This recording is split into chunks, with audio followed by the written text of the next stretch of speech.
আফগানিস্তানের তালেবান সরকারকে আনুষ্ঠানিকভাবে স্বীকৃতি দিয়েছে রাশিয়া এবং নতুন আফগান রাষ্ট্রদূতের কূটনৈতিক পরিচয়পত্র গ্রহণ করেছে।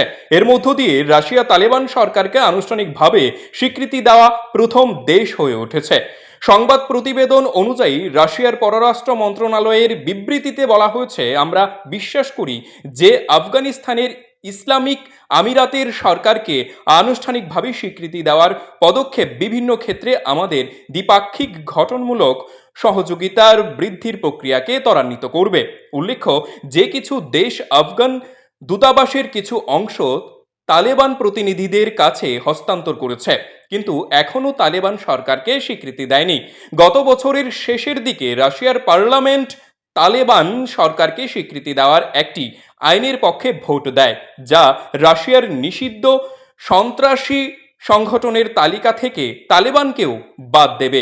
রাশিয়ার এই পদক্ষেপ এমন এক সময়ে এসেছে যখন পশ্চিমা কূটনীতিরা স্পষ্ট করে দিয়েছে যে তালেবান সরকার নারী অধিকারকে সম্মান না করা পর্যন্ত তাদের স্বীকৃতি দেওয়ার পথ বন্ধ। প্রায় 20 বছর পর 2021 সালে তালিবানরা আবারও আফগানিস্তানের ক্ষমতায় আসে। রাষ্ট্রীয় ক্ষমতায় আসার পর তারা নারীদের উপর অনেক বিধিনিষেধ আরোপ করে, যেখানে নারীরা কাজ করার কোনো সুযোগ সুবিধা পাননি, এমনকি পড়াশোনার অনুমতিও নেই, এমনকি তাদের ঘর থেকে বের হওয়ার জন্য একজন মহারামের প্রয়োজন।